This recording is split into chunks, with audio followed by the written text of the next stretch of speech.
Hello there, my name's Tim Walter. I'm a house healer and an alternative life coach. Welcome to the channel. What I want to show you today is an interview with author and magician Gary M Vasey. Gary is a pretty prolific writer, a writer of blogs and books. He writes a lot of paranormal books. What I spoke to him about on Zoom is how he writes so much. Where does he get his inspiration from? And how does his role as magician sit with that role as writer? Now stay with us, it's a great fun interview, it's fascinating. If you're thinking about writing a book, especially if you're in the spiritual arena, then I think you'll find what he has to say very interesting indeed. So here he is, Gary M Vasey. What I want to do today is to talk more about you as a novelist, as a writer, and your creative process, so that people watching this can kind of get an idea of the way that you work, because I think it's always fascinating about the way that people can tap into intuition and use that creative spark. But just tell us a little bit about what you do as a writer and the sort of work that you produce. Well, I have written a lot of books now, much to my utter surprise, probably more than 40 books. And it's a very eclectic set of titles because they range from out and out business books related to what I do for a living. So energy and environmental hedge funds, the new investment paradigm with Peter Fazaro, books about a category of software called CTRM or ETRM software.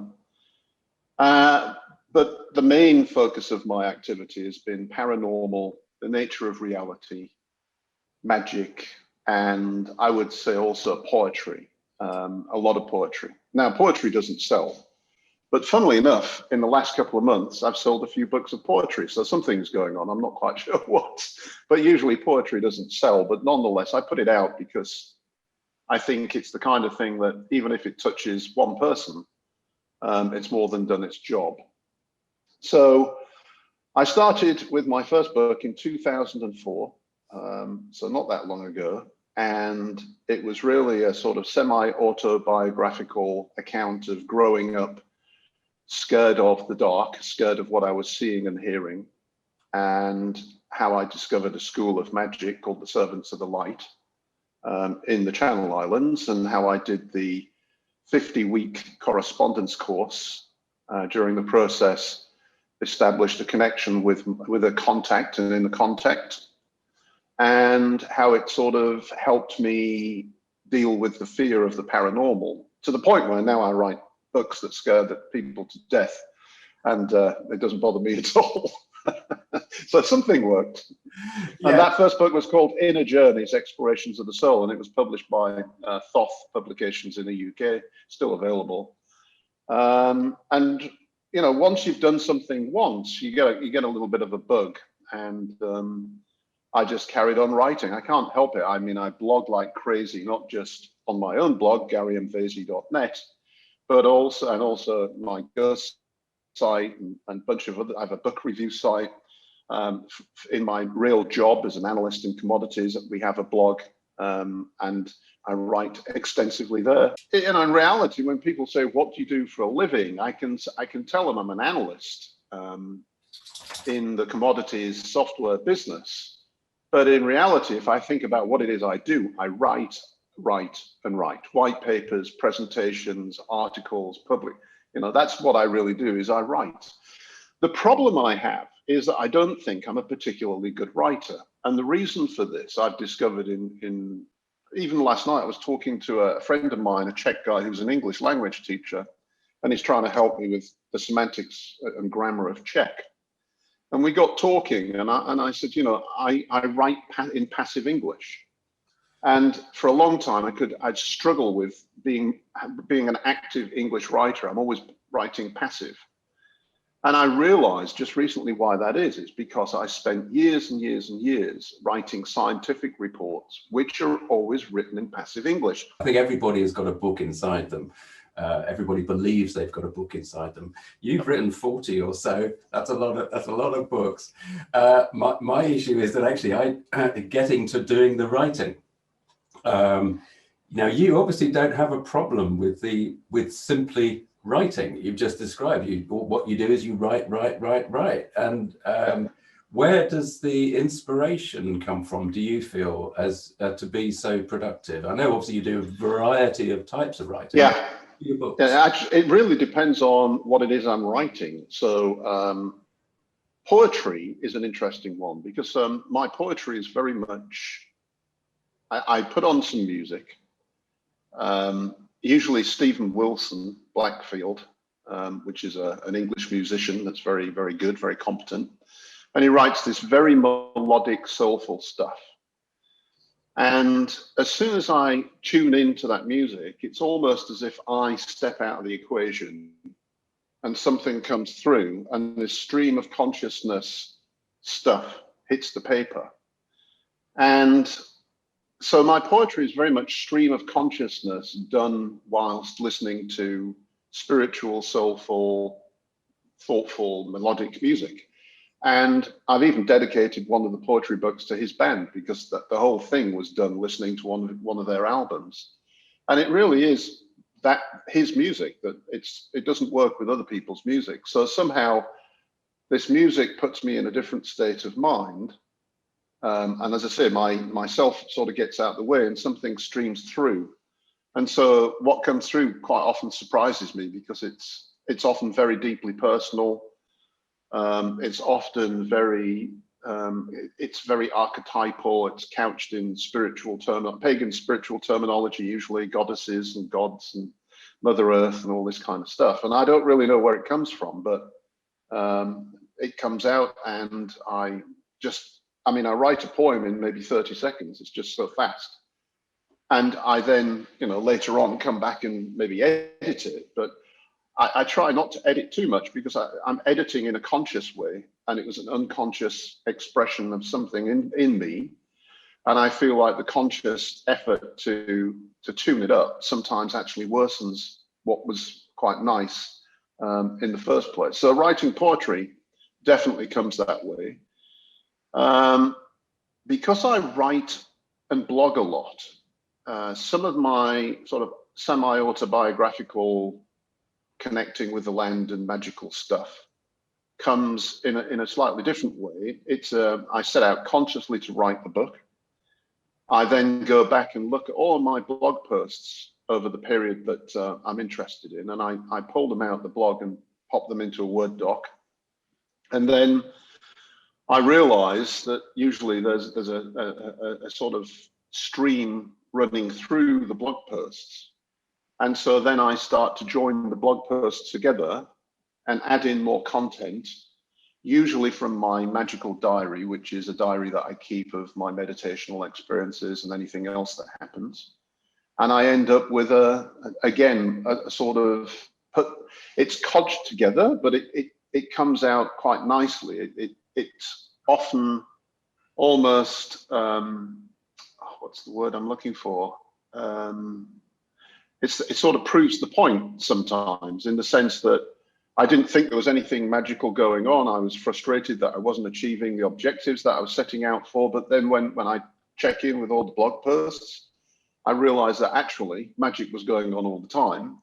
And when I pull it together, I'm like, wow, that's pretty incredible that all of that happened. So that's how the magical books come together. Now, I also have to say that occasionally the inner contact gives me some content as well. And I don't want to, some people are a bit worried about this inner contact thing, or channeling, I suppose, is a new modern expression. But nonetheless, it's real. Something happens, and it's not like I hear a voice, but thoughts come. A seed thought comes into my head, and it kind of it's like a quantum package. It just, opens up and becomes much bigger than the original package. And it's a fully crystallized, already there, complete concept. So, for example, the inner contact, once I heard the words, love is acceptance. And, I thought, what is that? And then all of a sudden it just opened up, and I suddenly realized what love is acceptance meant. in a non-wordy way, in a non-verbal way. And it took me a long time then to try to figure out how to describe that in written fashion, but I did. And so quite often that inner contact will interject and bring something to the table as well. So you described there that you understood it in a non-verbal way, which obviously Yes. is meaning that your logical mind is not unwrapping it at that point. It is, Yeah. you're just allowing it to Yes. be within you. When I connect, let's use that word channeling. So when I'm channeling, I get the words, it's words. It's not a feeling. I don't get the feeling in the body. But what you've just described is something that I was talking to a young lady about recently, where she was very much like that, what you said.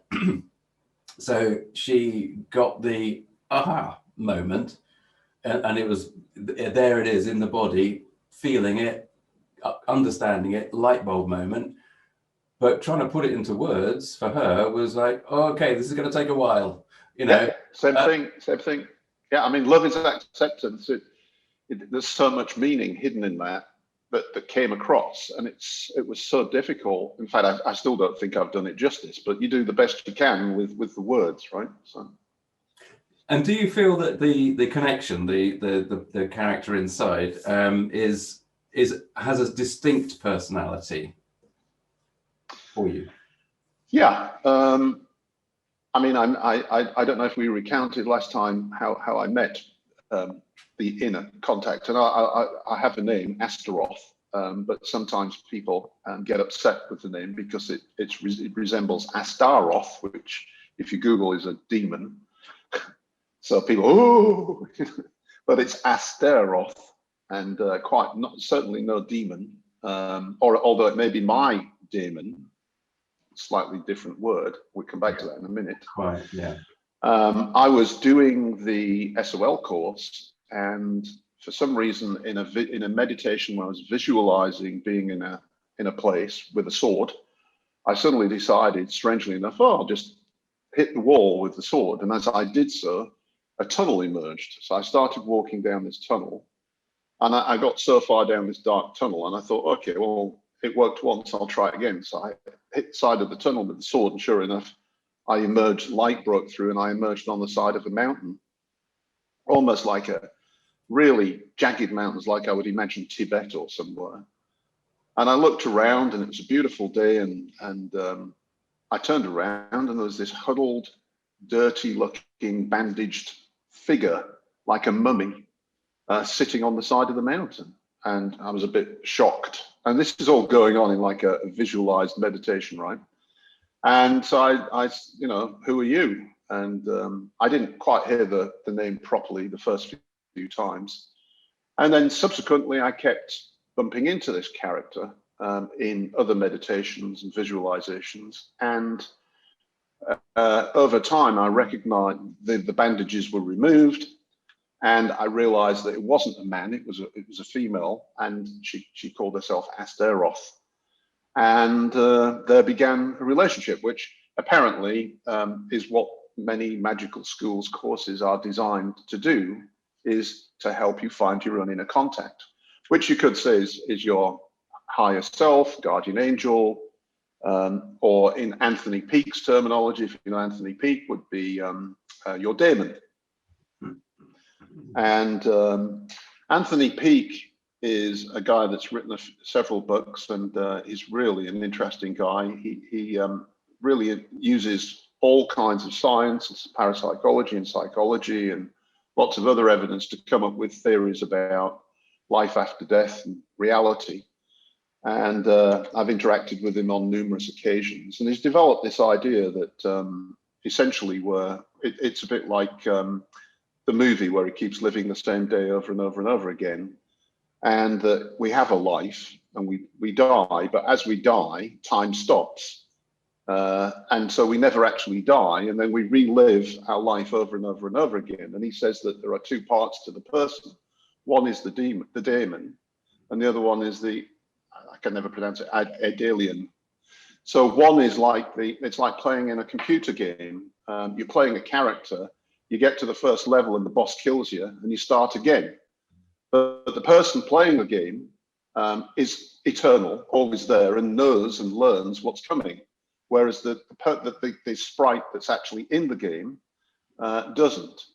And so he kind of looks at something like an Astaroth and says, well, actually, that's you, that's your eternal self, and you're passing on, you're able to pass on some kind of wisdom that you've gained over many, many attempts at running this life. And that's what it is. And you're like the sprite in the game. Interestingly enough, if you play the game enough, there comes a point where you've never reached that level before. So you're both in it together. Yes. It's a great theory. It's an interesting analogy, isn't it? I mean, I think we all, every sort of era uses the analogies that are available at the time to illustrate such concepts. And I think that's a really good one.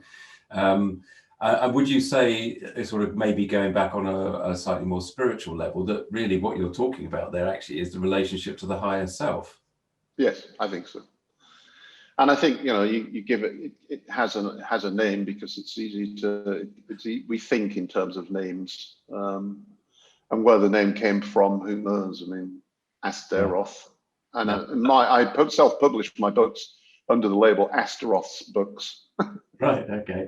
So I can imagine that some people would, if they're inclined. Well, I've had a couple of comments like, even the name behind the company publishing the book shows that this is satanic, and I'm like, well, yeah. You couldn't get less satanic than me. I think the thing is that yes, I mean, this is one of the things about fear, isn't it? That people are very fearful of demons, demons. Yeah. And what you've described with the Anthony Pig thing is the daemon, as you say, which again is the classic sort of Philip Pullman. A lot of people might know that expression from the Philip Pullman books, for example. Slightly different, but very, very similar. But there is a lot of fear around demons, demons. But and sometimes rightly, because that's the path that the person is on, and as their path is to experience the fear and to come to terms with it, or whatever, to overcome it, or but you don't go fighting your demons head on necessarily. You try to understand them and accept or deal with what that energy is. So there's a lot of fear around demons, but you're not really about, well, one of your best-selling books is the Chilling Tales of the Black-Eyed Kids, which really is a fear-generating book. Yes. And you've written that deliberately in that stance. But that's not really where you come from these days so much, is it, with your work? No, I mean, unfortunately, the paranormal books are the ones that sell. So you've got to bear in mind that that's. You followed the market, basically, which is what every good writer would be doing. Yeah. So at that time. But and the spiritual books and the poetry, they don't sell so well. So. But I'm also interested in the paranormal stuff, and I don't write those books. I write those books in a way of trying to understand what black-eyed kids are. What do they represent? Where do they come from? What part of reality are they? And I came to the conclusion, one which I actually, and someone like Anthony Peake also shares, but from different perspective, is that in creation there are other things that basically are parasitic. They feed on human emotion. They feed on fear. They feed on desire, sexual desire. They feed on negative emotion. And so if they can get you to experience strong negative emotion, then they're able to sustain themselves like a vampire on your fear. And I guess in terms of writing the book, to some extent, I am helping them. But on the other hand, I'm also trying to explain that that's what they are. And, if you determine that you're not going to be afraid, or if you substitute fear for anger, for example, then they can't take that energy as easily as they could, and so you become less of a target. That's what we come across a lot in the house healing work that we do. Yes. So this sort of energy is very much a part of being human. And this is something. It's rather like we're currently in the coronavirus situation, you could look at the vampire type energy, the dark energy, as being similar to that, because it is, okay, it's preying on the energy of the human being, and it wants to spread. It wants to find more people that actually are resonating at the fear level or the anger level, or because I mean there are different ones for different emotions. So we are prime fruit for this sort of energy that's around us in the subtle realms. I mean that's a fact. I wrote a blog article this week, and I titled it "Black Magic" because when I started I saw to my horror one of the campaigns the government is using in the UK is "Act Like You Have It." Well, I mean, a magical technique is to act the part. It's what athletes use. It's not just magic. It's a training technique. Visualize yourself running and winning the race. Visualize yourself being successful.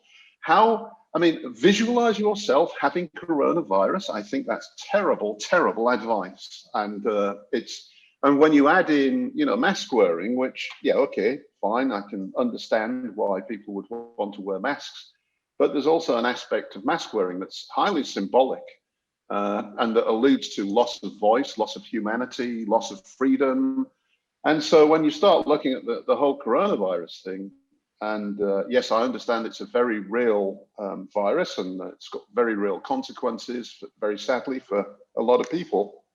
But the way that governments have managed it worldwide, well, Western world anyway, it's almost as if they're doing everything they can to raise the fear and to raise to reduce the immunity of the population and to encourage them to get this illness.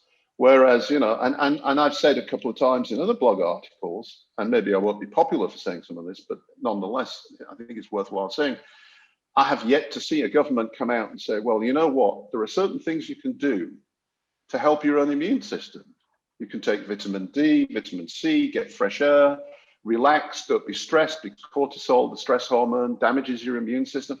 I've yet to see any government come out with guidelines like this. Instead, it's all like, stay inside, don't talk to people, don't be with people, wear a mask, act like you've got it. It's almost, I mean, from a psychological and a magical perspective, it's appalling what they're doing. I completely agree with you, Gary. I have to say, it's a very, as you say, it's a very real virus, but the simple advice of looking after yourself and reducing all that stress, exactly what you just said, that's the best defense possible. Yeah. And in fact, anyway, so I don't want to get this to be COVID heavy. No, me neither. But what's interesting is that you were talking about the demons and the heavy energy and the fear and all of that, and that inevitably takes us back to the wider scenario against which our lives are being conducted at the moment, because obviously that's the background, that's the what would we call it? Would we call it the mise en scene if it was a movie? That's what we're living. That's what's reflecting our inner selves. Yeah. As a writer, you're constructing story, you're constructing narrative, albeit what you're saying is that you're allowing your intuitive self to actually do the construction work for you. You're simply doing a little bit of editing and tweaking along the way, which is, I think, is a fabulous way of working. Yeah. And actually is very, very interesting advice that you don't see anywhere if you're studying writing, or so you want to be a writer, blah, actually what you're doing is just writing and allowing the flow and the connection. Well, I wrote a novel which didn't sell real bad, didn't sell great either, and it was called The Last Observer. And the idea was that putting in a mixture of magic and quantum physics into a novella. It wasn't long enough to be a novel. And the whole idea was to try to explain magic and in a sort of scientific quantum physics way within the context of a novel. So I set out writing that book consciously. And as I wrote it, and I wrote the first 2 or 3 chapters after a conversation with my son in a pub in London, and got very excited, and then thought, leave it, it's not going to work. And one day I picked it up and started working on it.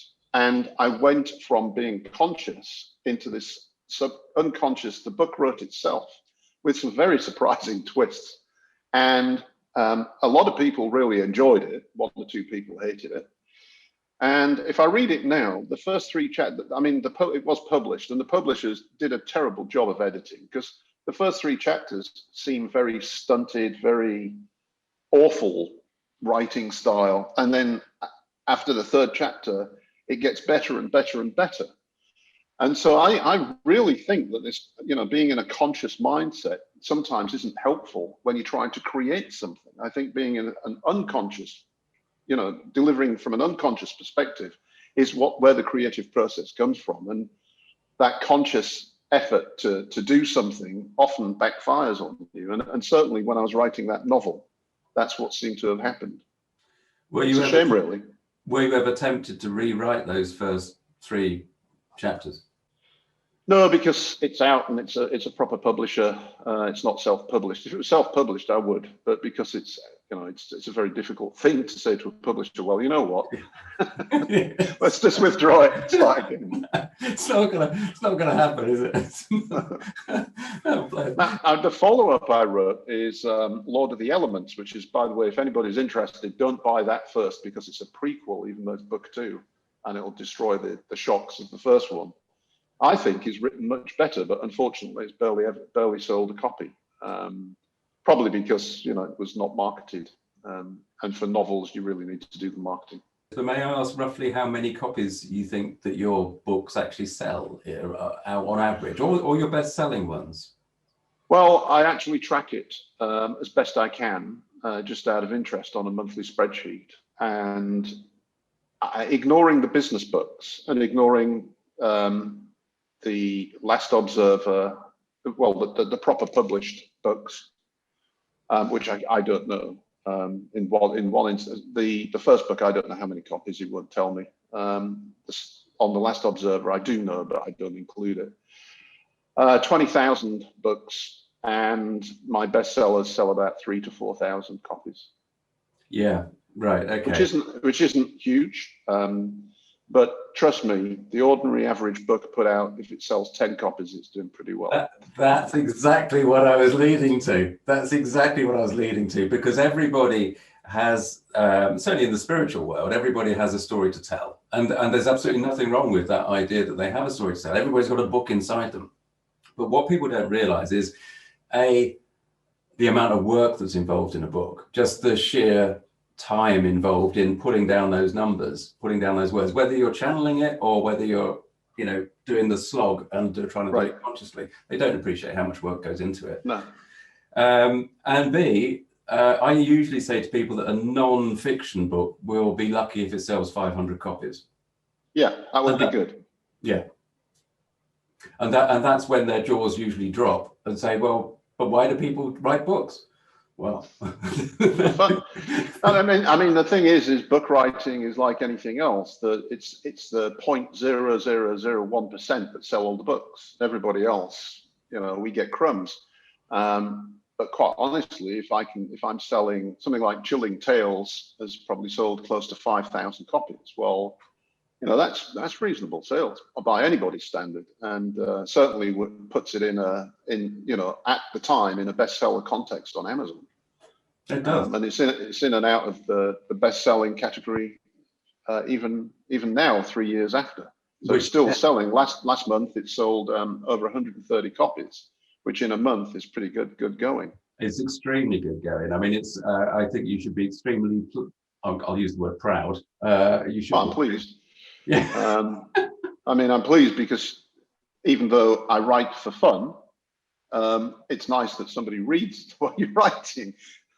It's like I also make music. I don't know if you know, but I've got 2 albums out on Spotify and across all music channels. And if those have been heard by 10 people, I'd be surprised.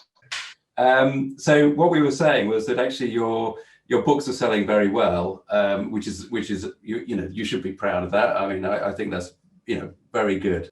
You can never tell, though. That's the funny thing. You can never tell what makes a book successful versus what doesn't.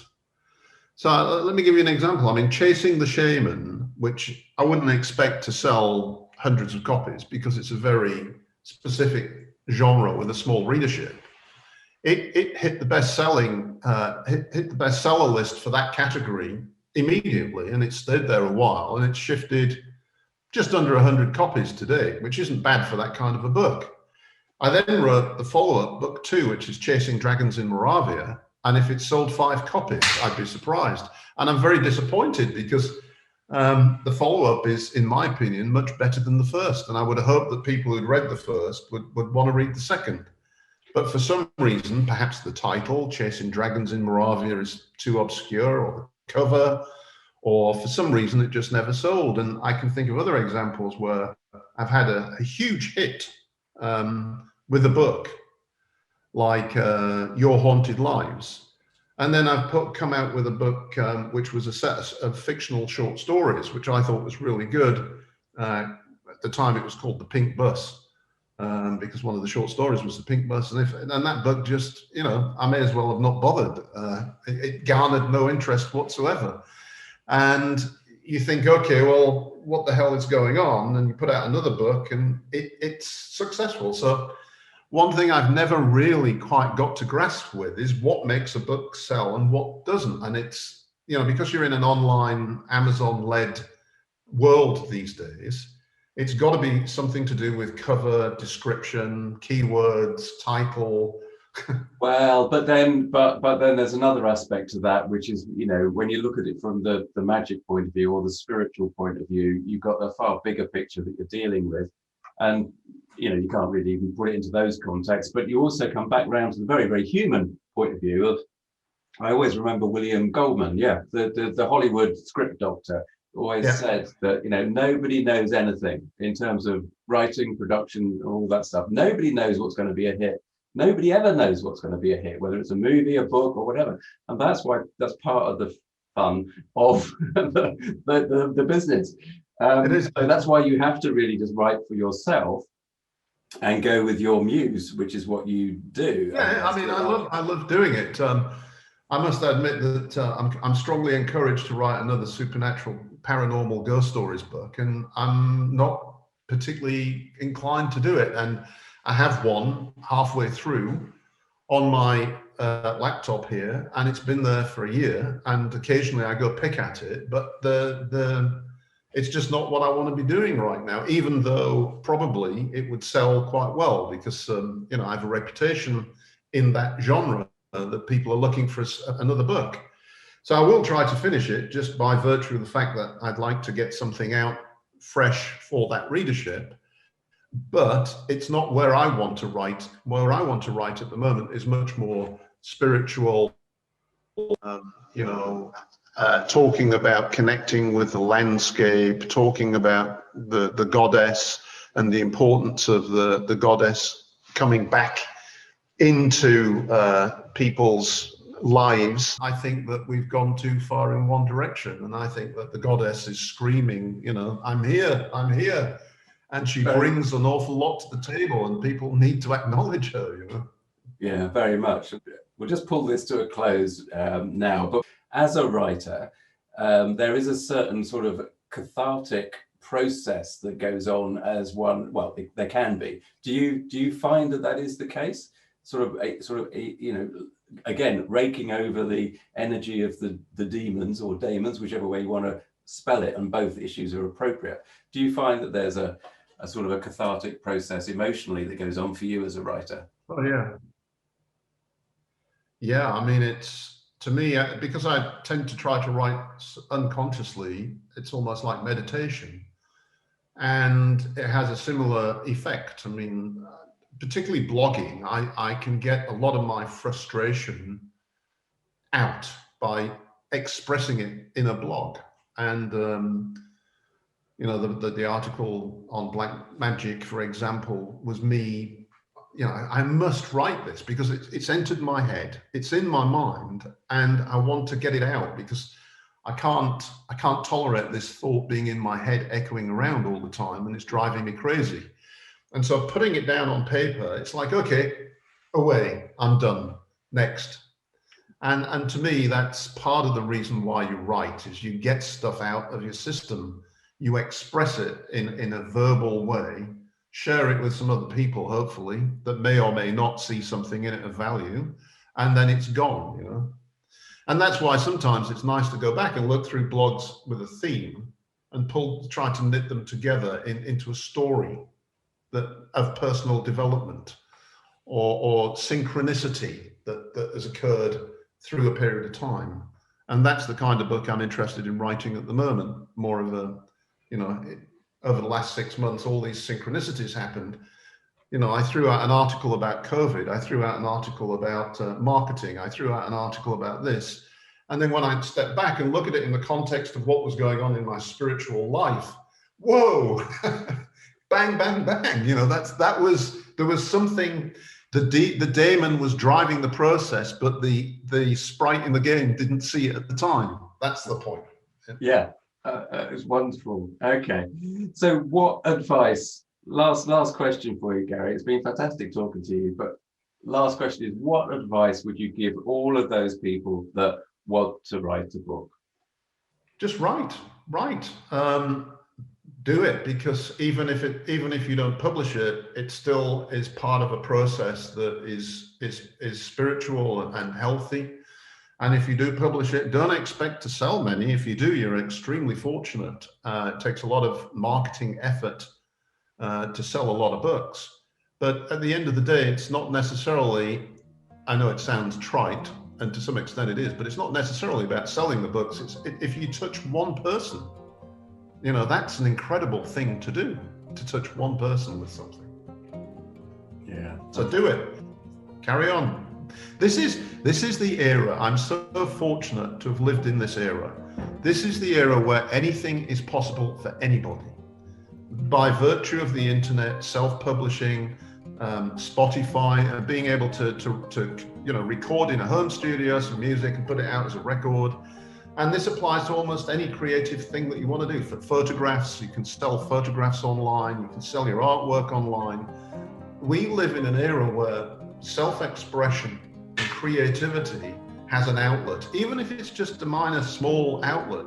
Don't unvalue, that's got value, and you should be creative and touch that center of yourself, the soul, your own soul, and build a relationship with it through creativity. I think that's what we're talking about.